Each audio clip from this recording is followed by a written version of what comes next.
CBSE 12th का जो result आया, क्या वो रिजल्ट सही था? क्या वो रिजल्ट फेयर था? क्या वो रिजल्ट से बच्चे संतुष्ट हैं? इन सवालों को लेकर आज मैं आया हूं। आप देख रहे हैं आपका अपना चैनल रिफॉर्म विद अमान। तो आज हम लोग बात कर रहे हैं कि सीबीएसई के जो रिजल्ट आए हैं उसके बारे में। लाखों बच्चे फेल हुए और लाखों बच्चों के रिजल्ट जो है, उनके जितने रिजल्ट आए थे उसके बेसिस पे वो सेटिस्फाइड नहीं है। 85% बच्चे पास हुए, जबकि सीबीएसई में हमेशा से 88-87% बच्चे पास होते हैं। अब हम में से बहुत सारे लोग कहेंगे कि 1 से 2% बच्चे अगर कम पास हुए तो क्या ही हुआ। ये सवाल नहीं है। सवाल ये है कि आखिर ऐसा क्यों हुआ। काफी सारे बदलाव इस बार हुए थे कॉपी चेक करने में, क्या इस वजह से हुआ या कुछ और बात है? इन तमाम सवालों को देखते हैं। बहुत सारे बच्चों ने मुझे मैसेज किया कि सर मेरा IIT JEE निकल गया है लेकिन मुझे 75% नहीं आता है।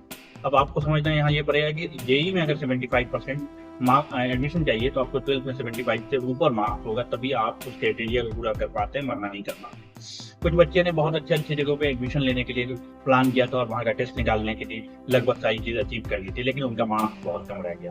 ऐसी बहुत सारी चीज़ें हुई। वो क्लास के टॉपर थे, वो सब्जेक्ट इंग्लिश के बहुत अच्छे थे तो इंग्लिश में कम मार्क्स आ गया, मैथ के बहुत अच्छे थे तो मैथ में कम मार्क्स आ गया। वही बच्चे 10th में सीबीएसई में जो है क्या कहते हैं 89%, 90%, 92%, 93%, 95%, 96% लाए थे और अभी यहाँ 80% ला रहे हैं, 70% ला रहे हैं या उससे भी नीचे ला रहे हैं। इस तरह की चीजें क्यों की? आखिर ऐसी वजह क्या है? इस पर सवाल उठना चाहिए कि नहीं।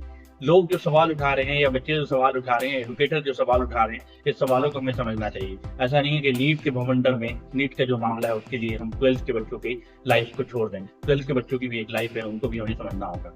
तो यहाँ पे बहुत बड़ा मुद्दा ये है कि इस बार जो है कॉपी चेक करने का जो सिस्टम था वो ये था OSM, ऑन स्क्रीन मार्किंग करने का सिस्टम था। कि मतलब आपकी कॉपी को स्कैन करके सॉफ्टवेयर के जरिए एक सॉफ्टवेयर के जरिए डाल दिया गया और वहाँ पे जो है टीचर को सिर्फ स्कैनिंग के जरिए वहाँ पे मार्किंग करते जाना था और कैलकुलेट करना था। क्या इसके लिए पूरा सिस्टम तैयार था?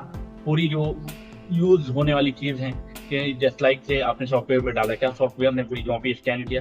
क्योंकि यहाँ लाइट का मतलब आप समझते हैं, जहाँ पे स्कैनिंग हो रही थी पता चला कि वहाँ पे लाइट ही चली गई। वहाँ पे चला के सॉफ्टवेयर ने पूरी कॉपी सही से स्कैनिंग नहीं किया, आधा किया, पूरा किया, किस तरह से किया, ये सारी चीज़ें निकल के आ रही हैं। ऐसा बच्चे लोग मानते हैं जो सेटिस्फाइड नहीं है।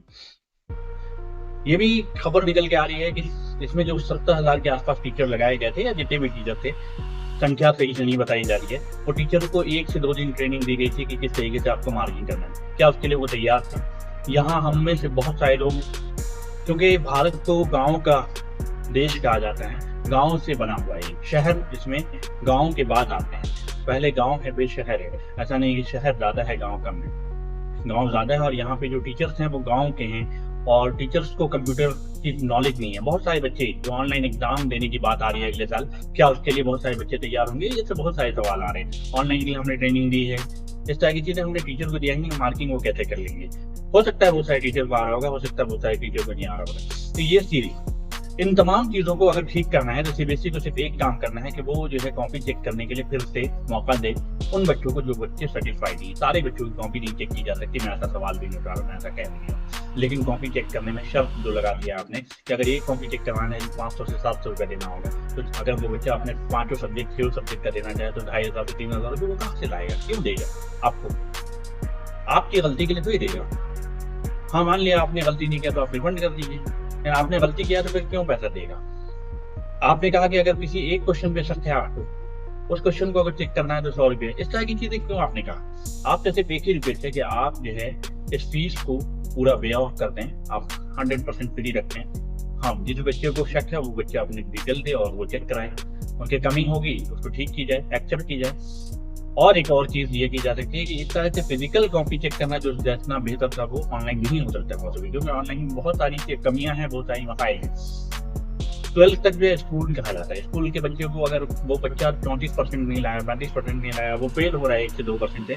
ऑफलाइन कॉपी में ये होता था कि किस क्वेश्चन का में हमने देखा कि 5 नंबर में से 3 नंबर दे रहे हैं, इसलिए क्योंकि उसने छोटा आंसर लिखा है लेकिन बहुत दमदार आंसर लिखा, और फाइनली पता चल रहा है कि नहीं ये फेल हो जाएगा। उस क्वेश्चन का भी उसको 5 नंबर दे दिया जाता था, थोड़ी सी गुंजाइश रहती थी। ये ऊपर से भी इंटरेक्शन था और ऐसा होना चाहिए, ये चीज सही है। लेकिन क्या ऑनलाइन में ऐसा कोई सिस्टम है? ऐसा कोई सिस्टम नहीं है। इस सारी चीजों पे हमें अब आवाज उठाना होगा, हमें आगे आना होगा। हमें जस्टिस चाहिए। हार्ड चेकिंग हुई है या सही चेकिंग हुई है या फिर यूनिक चेकिंग हुई है? ये तमाम सवाल जो उठाए जा रहे हैं इस पर जवाब देना होगा सीबीएसई को और आगे आना होगा। हमें जो है इस वीडियो को और तमाम चीज़ों को, सवाल उठाने को हमें जो है और लोगों तक पहुंचाना चाहिए। और ऐसे अगर आपके साथ भी, आपके आसपास भी किसी के साथ हुआ है तो आपको इस वीडियो के कमेंट में डिटेल डाल के चेक करते रहना चाहिए। और ऐसी तमाम वीडियो के लिए आप रिफॉर्म विद तमाम को देखते रहें और रिफॉर्म विद तमाम को शेयर करें, सब्सक्राइब करें। Thanks for watching.